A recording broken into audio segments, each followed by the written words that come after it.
Enggak tuh? Ada emak-emak ngaji pakai bros 3 berdiri begini nih. Mau kemana Bu Haji? Mau ada acara halal bihalal tak? Di Washington DC.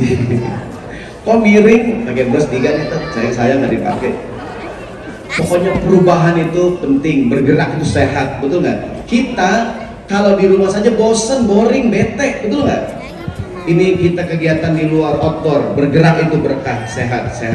Bu, kan kata istri sama suami, Mas, sekali-kali dong Mas makan di luar, betul nggak tuh? Ya nggak Bu? Suaminya ngapain? Gelar tikar depan rumah.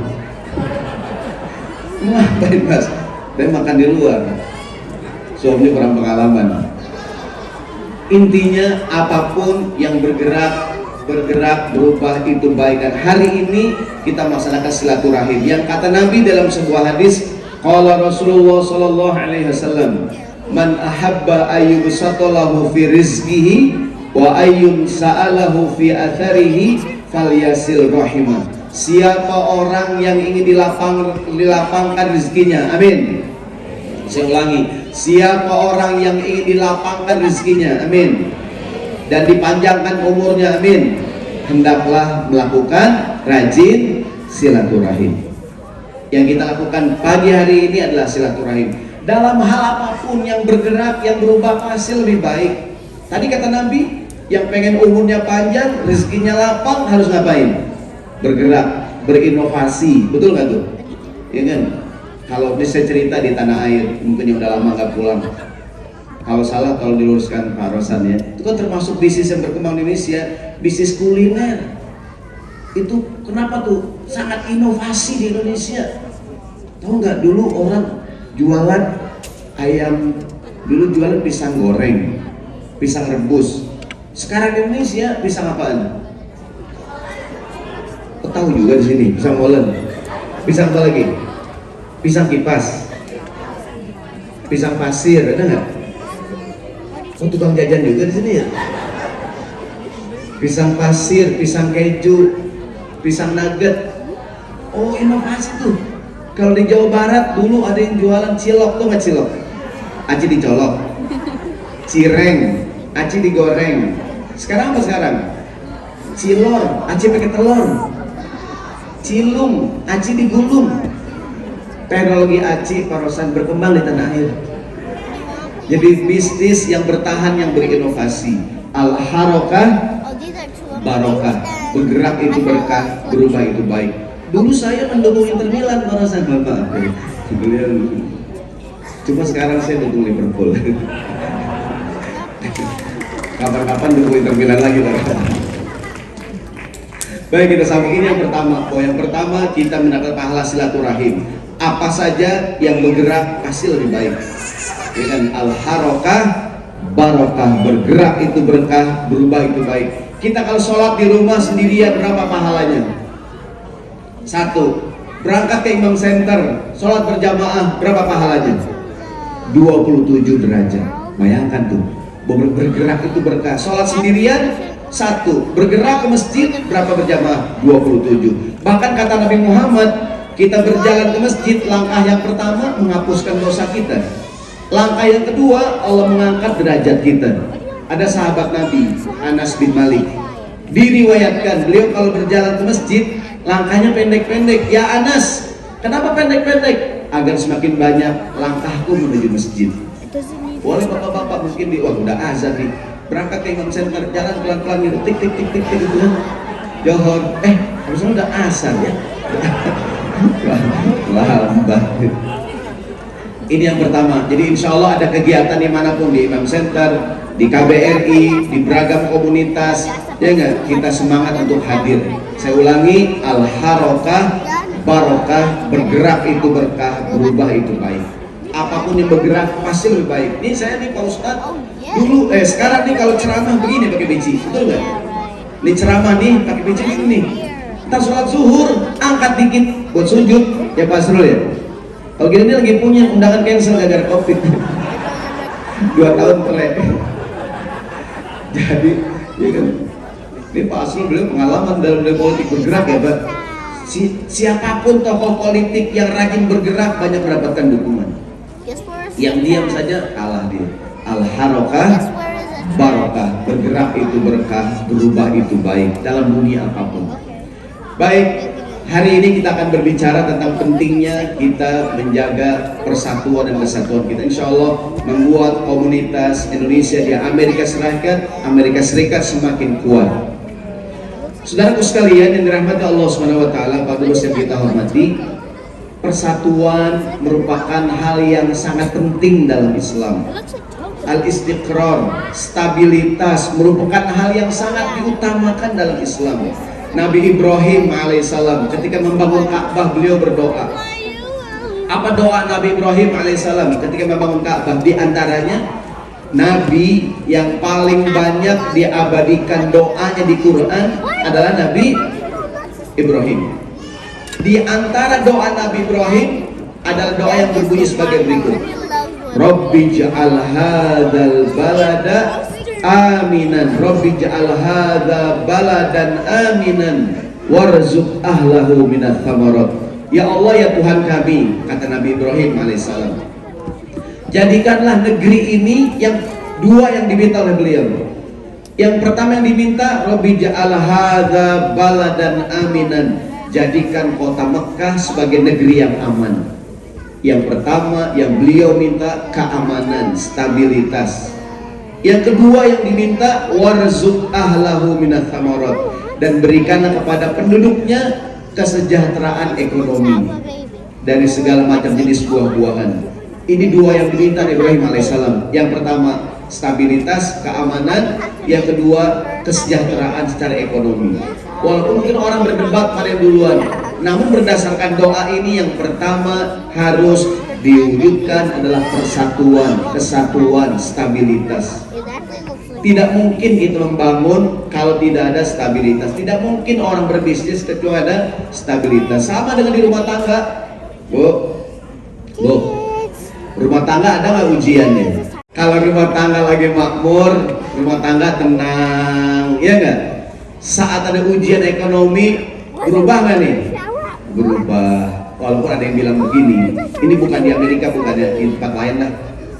Katanya kalau rumah tangga lagi makmur, duit lagi banyak, yang diuji adalah suaminya. Apakah dia setia dengan istrinya? Kalau rumah tangga lagi susah, lagi miskin, lagi susah dah, yang diuji adalah istrinya. Apakah dia bertahan dengan suami yang bokeh ini? Saya ulangi, katanya ya, kalau rumah tangga lagi makmur, duit banyak, ekonomi lancar, yang diuji adalah suaminya. Apakah dia setia dengan istrinya? Tapi saya yakin kalau di Amerika setia semua nih. Nggak ada yang amin nih. Ada masalah di rumah? Ada masalah di rumah? Emang orang laki begitu bu? Tukang bohong. Kecuali ustadz ya, sama dubes dan kaligat ya. Katanya kalau ekonomi lagi makmur, siapa yang diuji?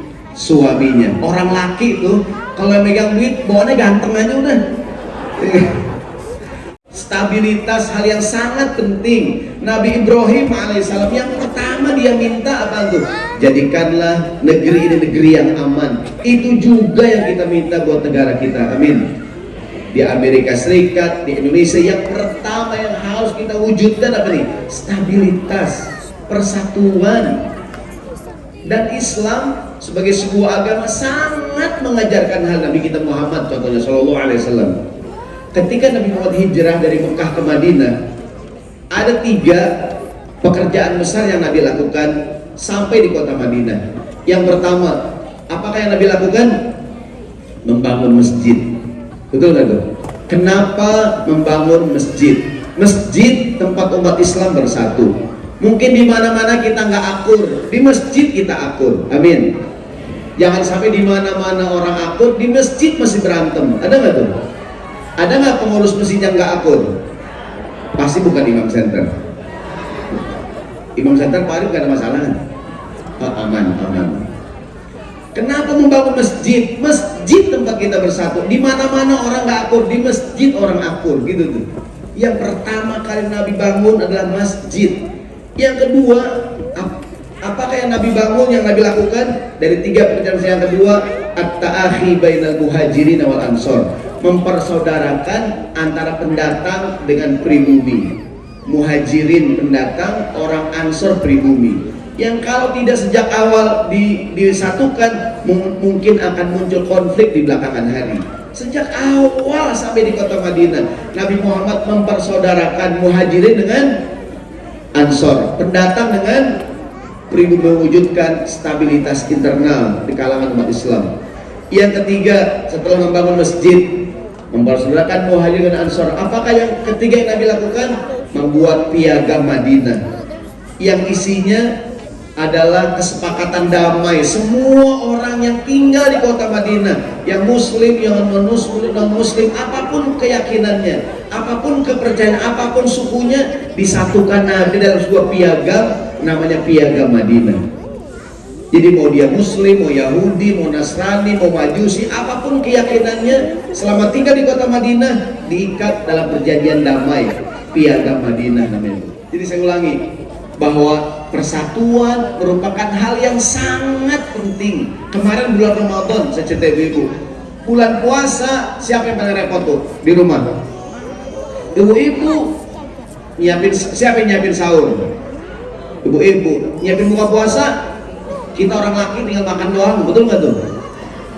Yang bangunin sahur siapa?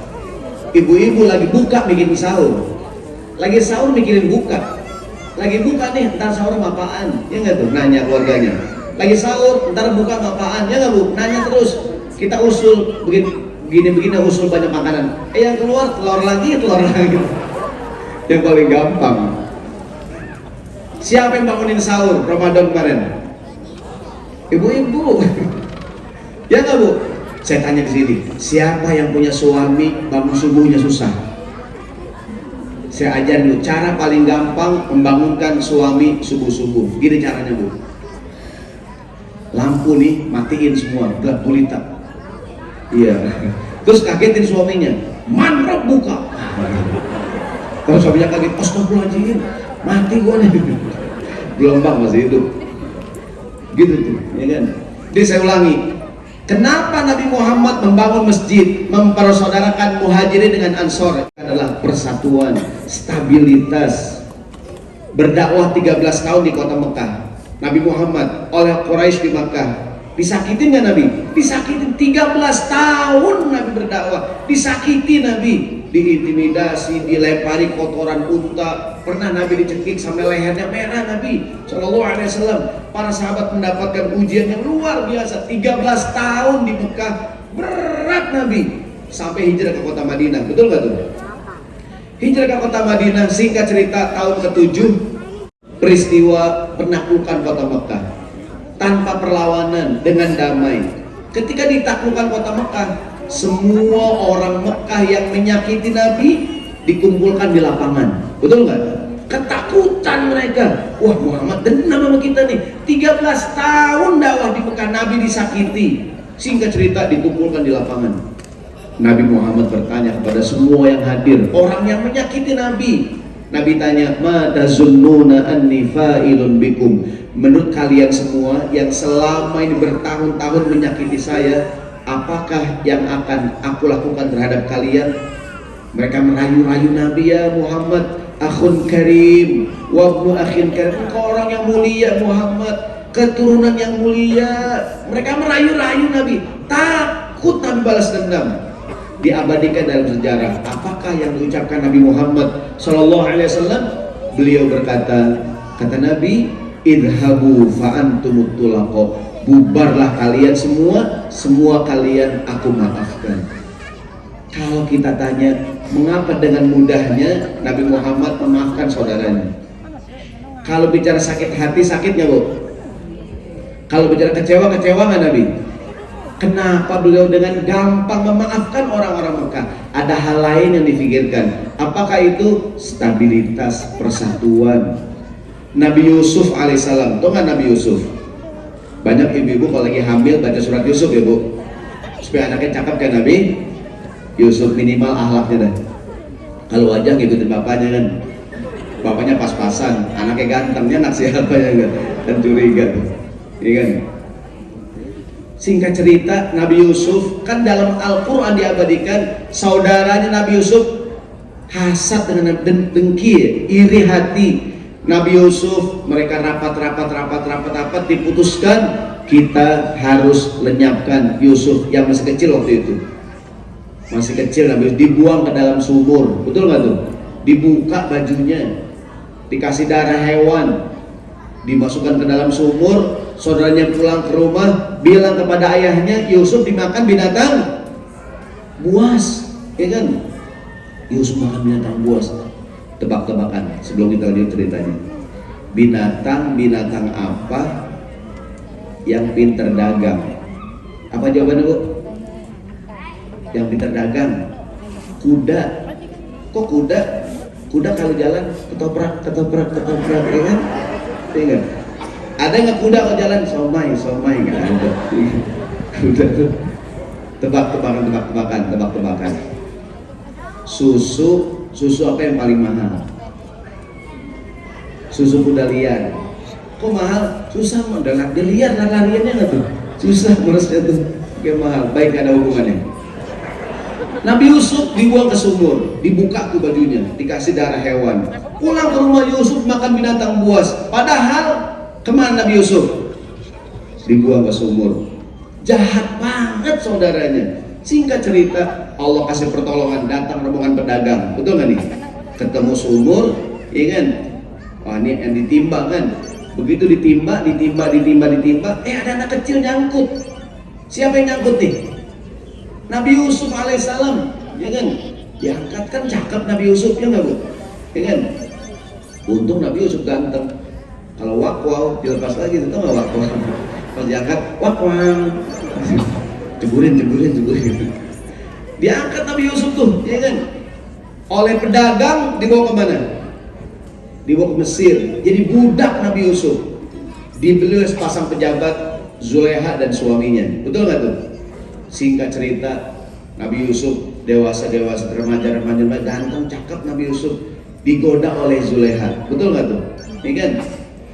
Untung Nabi Yusuf selain ganteng, dia akidahnya kuat, yang akhlaknya baik, seperti jamaah Imam Center nih, amin. Dan jamaah semua yang hadir nih, ya kan? Pak Rosan ini Pak, saya tahu aja nih jamaahnya orang-orang ahli ibadah semua nih Pak. Saya kan pernah ke Imam Center sebelumnya. Kata Pak Arif, Pak Ustadz, orang Imam Center Pak Ustadz, ibadah jangan diragukan Pak Ustadz. Sholat Jumat, berangkat hari Kamis Pak Ustadz. Wah, luar biasa. Gak ada di tanah air begitu sebenarnya. Di sini lain Pak Ustadz. Kan kalau di Indonesia tuh banyak katanya sebelum berangkat ke Amerika Serikat justru Islamnya kurang kuat gitu, sholat ditunda-tunda. Pas sampai di Imam Center belum ajan, udah sembahyang. Biasa, jarang-jarang nih, nggak tahu siapa yang ngajarin, sepahami kali. Sehingga cerita Nabi Yusuf, ganteng kan Nabi Yusuf? Digoda oleh Zulekha, mau nggak Nabi Yusuf? Nggak mau, mirip banget sama Imam Center gitu. Kalau digodain nggak mau dia, ya kan? Mas, hampir mas, bencong yang godain dia nggak mau, nggak tahu oleh perempuan. Singkat cerita, dibawa ke Mesir, jadi budak Nabi, dibeli Zulekha dan suaminya, difitnah oleh Zulekha. Aku Yusuf adik kalian. Kaget nggak saudaranya tuh? Kaget, dibilang innanya Yusuf. Kalau sinetron tuh di zoom, ikatan cinta, layangan putus, ternyata sampai sini juga filmnya tuh. Kaget saudaranya, kemudian minta maaf dengan Nabi Yusuf. Dia mohon. Bayangkan Nabi Yusuf berdiri di hadapan orang yang membuat dia sengsara, betul nggak tuh? Singkat cerita, saudaranya minta maaf. Apakah yang dilakukan Nabi Yusuf? Apakah dia dendam dengan saudaranya? Diabadikan dalam Al-Quran surat Yusuf. Kata Nabi Yusuf, dia berkata, La tathriba alaikumul yawma yaghfirallahu lakum wa huwa arhamur rahimin. Sudah tidak ada dendam dalam hatiku. Kata Nabi Yusuf, aku maafkan kalian. Semoga Tuhan juga memaafkan kalian. Pertanyaannya sama, mengapa dengan mudahnya Nabi Yusuf memaafkan saudaranya?